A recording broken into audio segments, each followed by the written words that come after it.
Good morning, everyone, and welcome to today's show. Morning, Kerin. Good morning.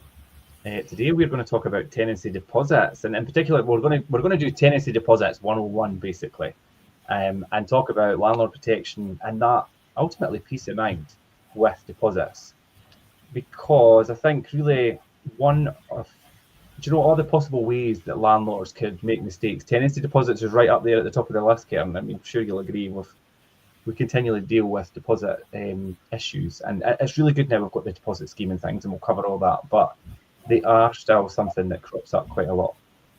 Yeah, especially for if you've been doing this for a lot of years now, obviously it's a lot more stringent, there's a lot more rules in place, so there's a lot more to adhere to if you are a landlord these days. So making sure that you're keeping yourself right and protected is key here, as well as obviously protecting your tenant's deposit.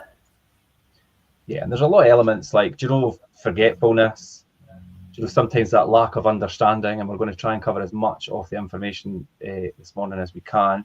And even sometimes anger could be a factor involved in that. People could get really disgruntled, whether that be the landlord, the tenant, or a mixture of everybody. And that really then opens the door to kind of like a host of problems that really you need to try and navigate so that you prevent them. And the tenancy deposit is a fundamental part of any lettings process, but there are many legal obligations, and there's fines, and poor tenant relationships and problems regaining possession of things are all waiting to trip a landlord up, or indeed an agent, if things are not done properly in the first instance. So with all that in mind, we've kind of put this together, this kind of guide. We'll call it, as I say, Tenancy Deposits 101, but this kind of essential guide to help you manage through tenancy deposits with confidence. And that's even if you're another agent, if you're a landlord who self-manages and things, this is such an important thing. Everything is changing so much in the letting sector at the moment, that and the private rental sector is becoming so much more professionalised, which is great, but you need to really be abreast of what is the right thing to do, and tenancy deposits are right up there, as I said. So today we're going to explore things like the rules for taking the deposit in the first instance, deposit protection laws as well. You've got 3 different schemes, and they're governed by the government, so you need to obviously make sure that that's done properly. Fair and unfair deductions. What is a fair deduction from a deposit and what's unfair? We're going to cover handling and winning disputes. If there's a dispute to be won, you want to be able to win it rightfully, and delegating your deposit duties as well is something that we're going to round up on. And getting that tenancy deposit right is absolutely essential for setting your tenancy up for success and having the law on your side. And in any case, if something goes wrong, it lets you start boosting your knowledge now before you get to that point where something goes wrong and you don't know how to handle it. So prevention is better than key, I think, is probably the thing that we're going to promote today. And we're going to kick off with rules for taking a deposit. So tell us a bit about that then, Kerin. So you should always take a deposit from your tenancy. Now, I've seen it in the past where some landlords are like, oh no, it'll be fine, or oh no, it's a friend or family member, so it's fine. No. Always take a tenancy deposit. It's your protection for your property. Ultimately, your property is one of your biggest investments. You want it to be protected. And this is your safety net there as well. Obviously, the end result is to hopefully be able to return a deposit to a tenant in full. However, that's not always the case, unfortunately. So this is in place to protect yourself for any damages during the tenancy, but there are strict laws that govern it as well. So making sure you're keeping yourself legally compliant and the best way to handle it. So the deposit legally belongs to your tenant, so it must be protected and returned at the end of the tenancy. The money is held in a trust to ensure it's a fair and equitable process by the end of the tenancy for both parties. So as we say, this is protecting both yourself and your tenant there as well. Yeah. Now, one of the most important things is the deposit amount. Quite a lot of the time we will take, for example, an amount that equates to the first month's rent. Sometimes if we've got a pet, we'll take an extra bit on it. If the property's been newly refurbished, landlord might want that bit extra there just as an extra bit of security. But legally, the maximum you can take in terms of a deposit payment is equal to 2 months' rent. So if you've got a property, for example, the rent's £500 a month, the most you could legally take is £1,000 deposit. So, and just to clarify, so obviously rules change across the country, and I talk about the country as UK. That's here in Scotland, the rules. That will differ in England. I think it's something up to, if your profit's up to 50,000 in a year, it's 5 weeks or whatever. It's different, obviously, in England. But in Scotland here, the maximum you could take, as you say, Kerin, is 2 months, equal to 2 months' rent. And you have to make sure as well that that is banked. I believe it's within 30 days of the tenancy starting. Yep. So you have to have that banked within, obviously, that set amount of time. You can't just be like, oh, I'm 6 months down the tenancy, you should probably get the deposit banked. So making sure you do that within the reasonable timescale at the start of the tenancy. Typically, as soon as that tenancy starts, get the deposit into a deposit protection scheme if you've not done so already. You might want to be waiting until that lease is signed to register it, but just make sure it is banked into a deposit protection scheme within the first 30 days of the tenancy starting. Yeah, I'm going to cover that and just as we go on as well, about the rules surrounding the deposit scheme. But yeah, it's so important to have that deposit in place. And I think the days of, no, I'm not going to take a deposit, I think are far gone. I mean, your property, as you say, Kerin, is your biggest tax-free asset, and you should be treating it as such as well, no matter who is the tenant in there. But obviously making sure that you are sticking to this, because asking for a deposit that exceeds the legal limit could obviously result in you being reported to trading standards, landlord registration. There's various factors in place that you can be reported to that are obviously monitoring this sector of the market and making sure that you're avoiding any penalties, because you can be fined up to £5,000. Yeah, you're right. There's fines that are associated with that, and I think it's just good practice as well. Obviously, us as letting agents, we know that as soon as we do the move in, it's sent through and accounts team bank it, and it gets all done within the week, basically, unless there's extenuating circumstances that it doesn't immediately go in. If you're a self-managed landlord, do not sit on your deposit and think, oh, I'll do it next week, oh, I'll do it. You could create a deposit scheme account. It's free to do that, and it's a very easy process just to lodge that in there. It's not difficult, and it should be done as quick as possible. It's one of those things, like, don't put it off, just get it done and banked, because do you know what it's like when you put things off? I'll do it tomorrow, I'll do it next week, and then you'll end up, oh, I'm past the 30 days, and then you go and lodge it. Now, if your tenant was to get wind of that, or that was to get picked up, you will be liable for fines, like you say, anywhere up to £5,000, or I think actually it's equal to, do you know if it could go the full, I mean, it's equal to 3 times the rent or whatever it is at the time, depending on the situation. But there is fines applicable there. Please do not put that off and fall foul to fines just for a silly mistake like that. And that's, again, it's all part of, professionalising the private rented sector and the industry. And if you want to be a self-managed landlord as part of the industry, you really need to kind of follow these rules and be quite professionalised about what you're doing. Yeah, and obviously there's a lot of laws that do surround this. So do you want to run us through them, Richard? Yeah, deposit protection laws. I mean, for almost every private residential tenancy, it's a legal requirement to protect the tenant's deposit using the government deposit scheme.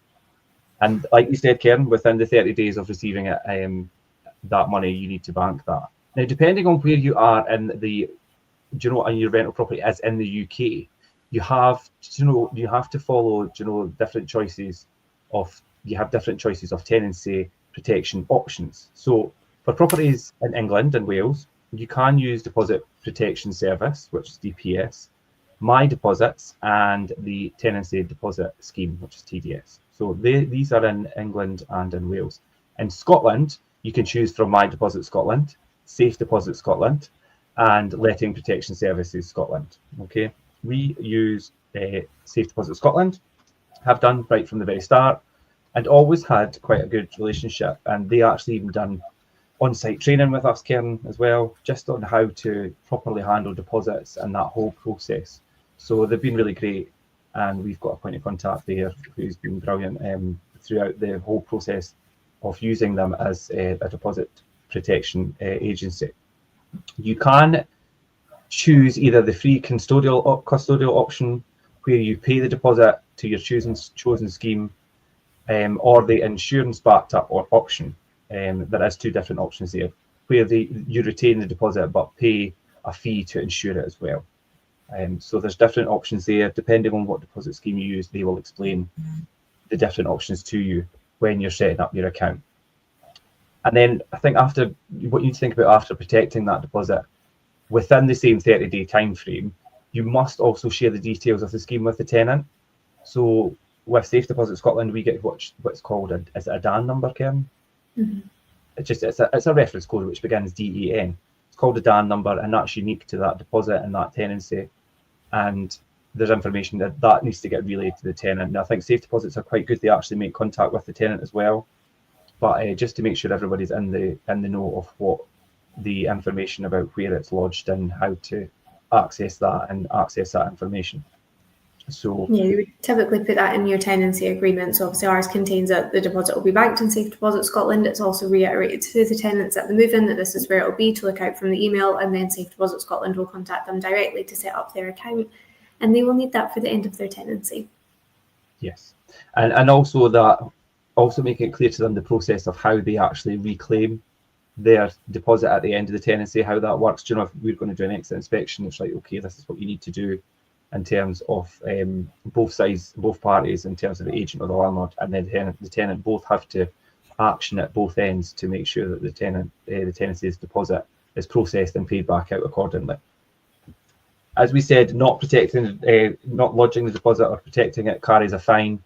As I said, it could be up to 3 times the value of the deposit in some circumstances, and I have seen it happen. I've heard stories of it happen. So it's not something that's just there as a threat. It has actually been implemented to people that have not adhered to the 30-day and not banked that, and it's come to light by the tenant and been reported.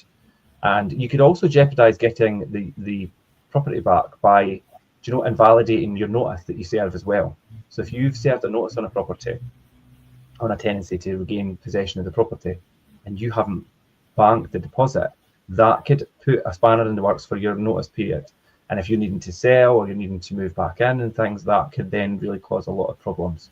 So ultimately, do not forget to bank your deposit, and do it as soon as, because further down the line, you may think at the time it's fine, but it will come back to bite you, especially if you're in a situation like that, or if you're reported for not doing that, you'll be fined, or it could cost you dearly in terms of money and time. So that is something to really be aware of. It's all very well taking a deposit, but you need to bank it. And then, I spoke about the process there, making sure the tenant knows the process of actually how to reclaim the deposit and do all that. But then it comes down to if there's deductions. Do you know, is there deductions made on the deposit for damages and things?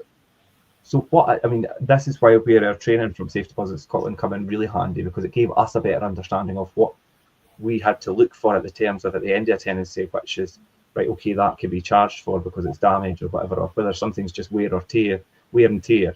So Kerin, run us through a wee bit of a rundown of fair and unfair deductions when it comes to a deposit. So a lot of tenancies do end smoothly and there's no cause for any deductions. The tenant can get their deposit back. However, life happens, accidents happen as well. So there's obviously a difference when we're going through this process between what's fair and what's unfair. And sometimes a landlord does have to be educated on that as well. It's something that we've had to learn along the way. So it's making sure that we are keeping the landlords right in that situation as well, and making sure that they are claiming for things that they should be and not things they shouldn't be. So valid deductions include aspects such as unpaid rent, cleaning costs, replacing missing items, or repairing damages that doesn't constitute to normal wear and tear. Now, one of the key things in there is wear and tear. That is something that you have to allow, especially taking into effect how long a tenant's been in the property. But you have to make sure that you're allowing somebody to live in there. If they've been in there for years and there's the odd scuff mark on the wall, it's wear and tear. You can't claim for a full redecoration. Likewise, when it comes to carpets, for example, or flooring, if you have an iron stain on it, you are only able, an iron burn mark, unfortunately. You see it sometimes, but you're only able to claim for the damaged area, although it doesn't really make much sense because realistically, you're not going to cut a square out and put a new square back in. But if you are making any claims against flooring, for example, you're only able to claim a portion of the new carpet, for example, if you're putting that down for the area that is damaged. Let's just elaborate on that a bit, because that's something that comes up quite a lot, especially with floor coverings and carpets and things. If there's been damage to the carpet, then quite rightly there's a claim that needs to be made. But it's very clear that it's not the entire cost to replace the carpet in its entirety. It's only a percentage amount of what the carpet cost, which doesn't go down very well with a lot of landlords if it ever is the issue, because in their eyes they've damaged the carpet. You're going to have to put a new carpet down, because obviously you can't relet a property with a carpet that's thread-bearing and not fit for purpose. But unfortunately, the deposit scheme only awards a percentage amount towards that, which may not seem fair, but that is the way of it, unfortunately, and that's what we have to abide by. So yeah, that's something that's come up over the years, Kerin, and it's quite difficult to explain that sometimes clearly. So, but that is the way it is, and that is what the rules are.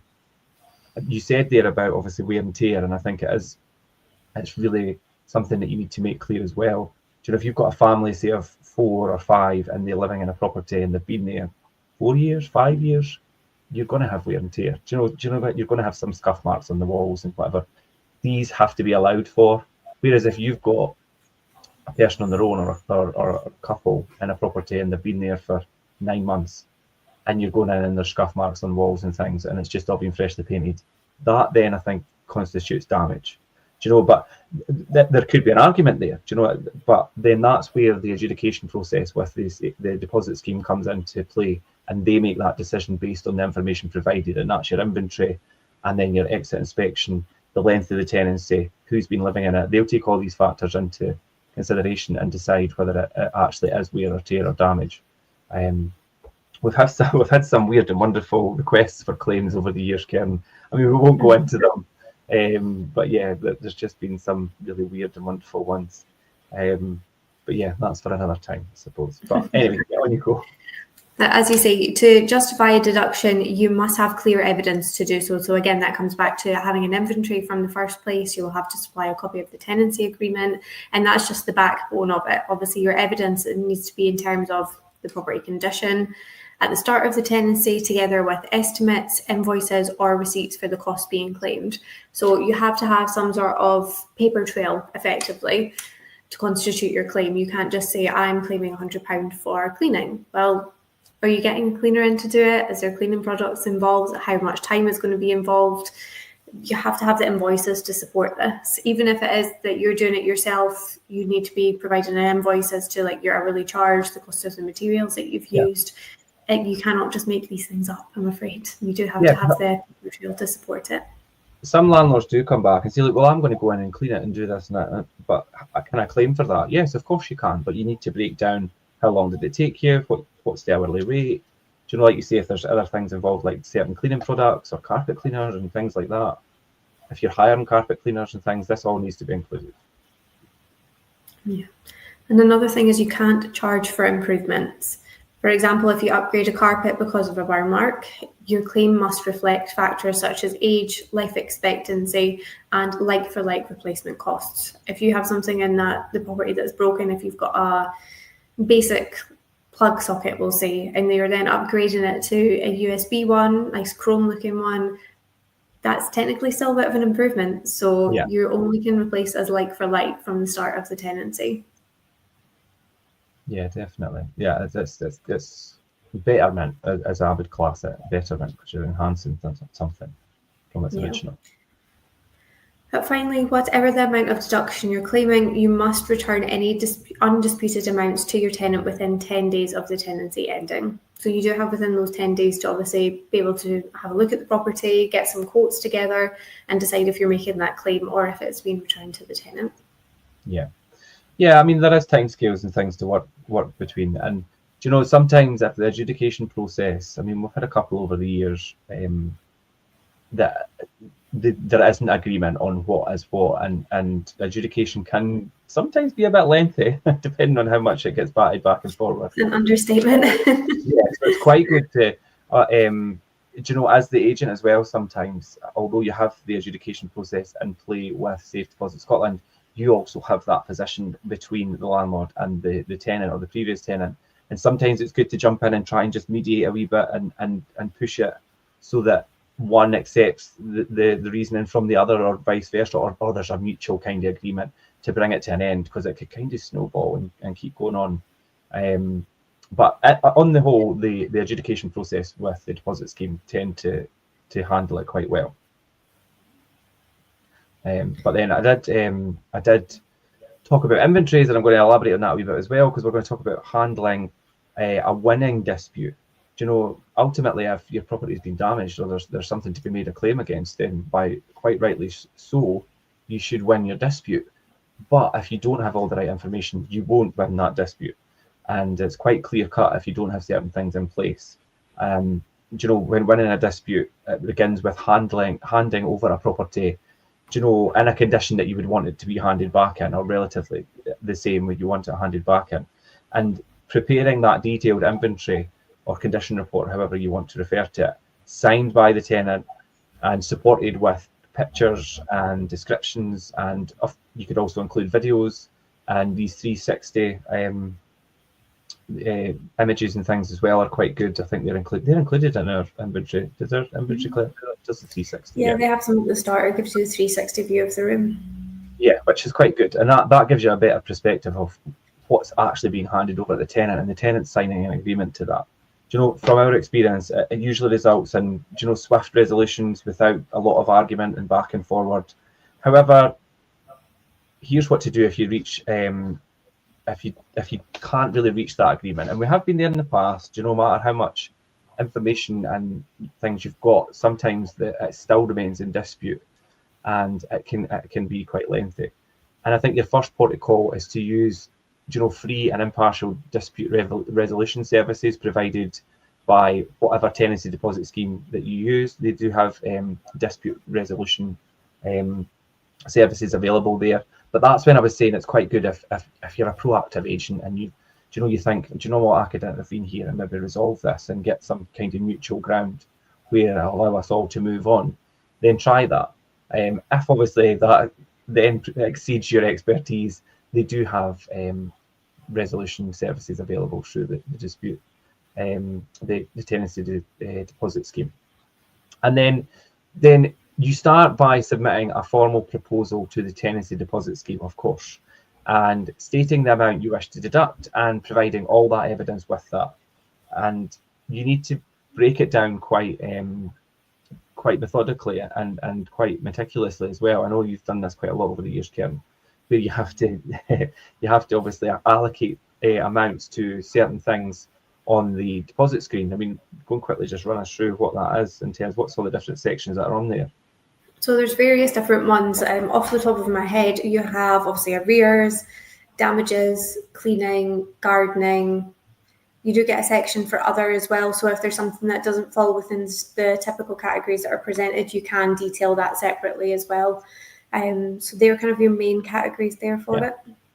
Yeah, so just to get an idea of what kind of how that's broken down. And then once you do all that and submit it, your tenant will then be invited to submit their own evidence. So that if they've got their own pictures and any communications and things that might obviously help justify their point of view, then they could also submit that, and the adjudicator will review all this information. Now, this sometimes takes somewhere between, it could take anywhere like 3-4 weeks, and their final decision is legally binding. So once the adjudicator makes that decision, it is legally binding. You can appeal against it on both sides, but more than likely that decision will stand as it is, unless there's really extenuating circumstances to appeal against a decision. And I don't think we've not had a lot of that over the years. I mean, maybe one. I can maybe think of one. One I can think of. Yeah, but generally it does get resolved. In the rare instances that the security deposit doesn't cover the extent of the damages, you can then take matters further by applying. You could go through the first tier tribunal and claims and things through that way. What to do when you're doing the actual deposit claim itself, Kerin? Now, you said you've got your different sections there. If you put in monetary amounts for each of these things, but still have excess over and above that amount, then you have a section at the bottom to include that and make them aware that, I've claimed for the full deposit to cover these things, but in excess of this, I had to do X, Y, Z, and it costs X amount as well, and you are able to put all that in, and then you'd be able to then further progress that claim if you wanted to through a claim, a legal Yeah, claim. especially with Safe Deposit Scotland, you do get the opportunity to highlight how much your total claim is going to be worth, and then obviously your breakdown from there against the deposit. Yeah, and I think the key to all of this throughout, is thorough preparation at the start of the tenancy. And it's the same thing when you're choosing a tenant, be very thorough in the referencing process and how you're choosing them and things. The exact same care should be taken when you're preparing the property for the tenancy to start. And it's be fair, but be very, very accurate with your claim and things as well at the end. And then keep your head as well. I think that a lot of people, and I was in lettings before there was a deposit scheme in place. So deposits was a bit of a different process, and I have witnessed a lot of very challenging situations where landlords and tenants and things were at loggerheads, and there wasn't any kind of third party apart from you as the agent in between that. And the deposit scheme is a welcomed addition to the lettings industry. For me anyway, definitely, and I think for a lot of people, because it just kind of professionalised it and made it all very clear cut.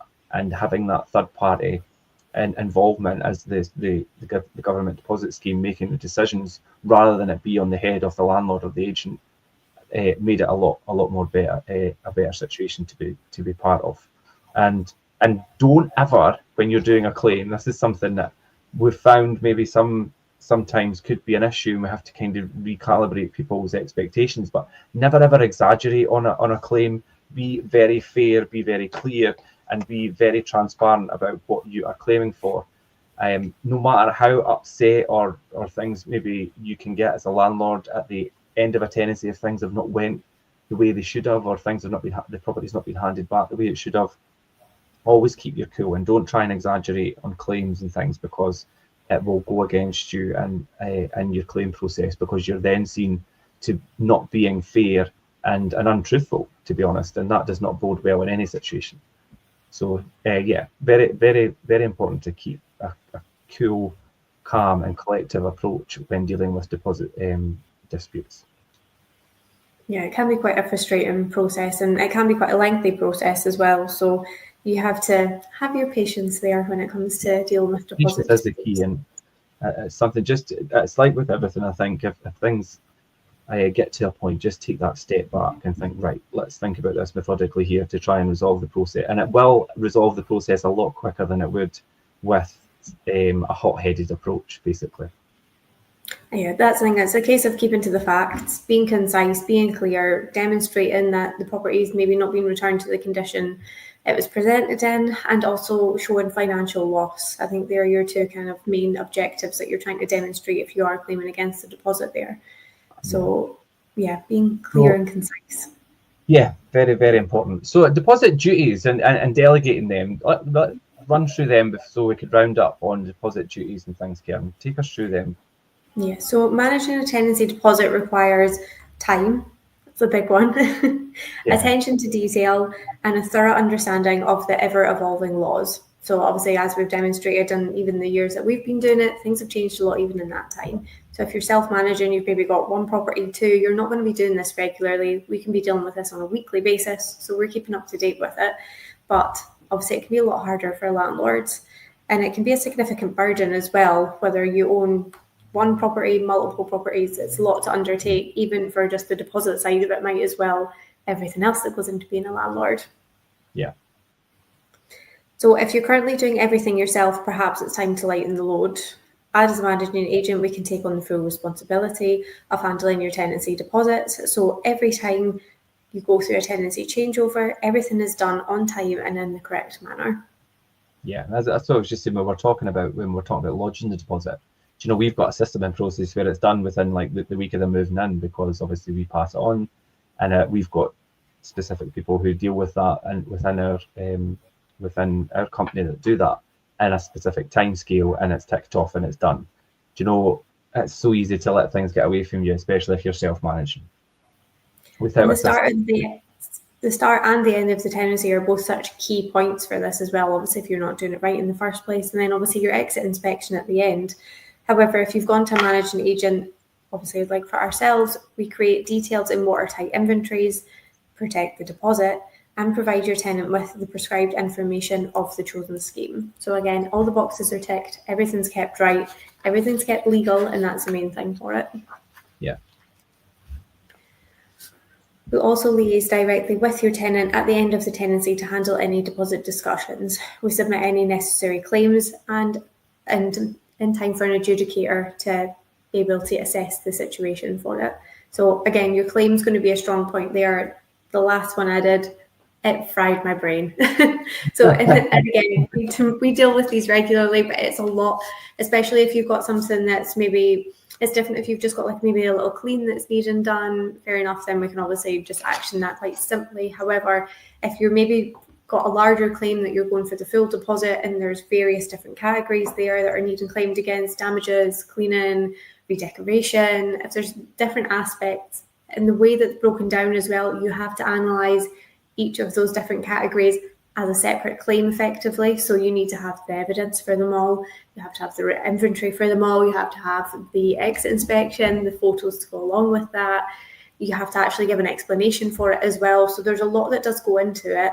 So if you do have that more in-depth deposit claim, it can be very time consuming. So do you really want to be spending your time doing that if you're a landlord with effectively another life that you're trying to be dealing with as well? Because I wouldn't. Yeah, I think as well. I mean, like you said, obviously, in the event of the, do you know, the worst case scenario, if you've got a big claim on your hands and things, do you know what? It can get very tricky. If things are set up properly, do you know, if you've done it all right at the beginning, you've got a really good tenant and things, it should all run smoothly. Your property should be handed back relatively as you handed it over, and you won't have a lot of problems. We had one actually this afternoon. In fact, we were speaking to the tenant yesterday, the landlord yesterday afternoon, and he had come back and was completely happy about the way the property had been left, and the full deposit gets handed back. Simple, done and dusted. They were a really good tenant. The property was looked after and things, and everyone was happy. That's how it should always end.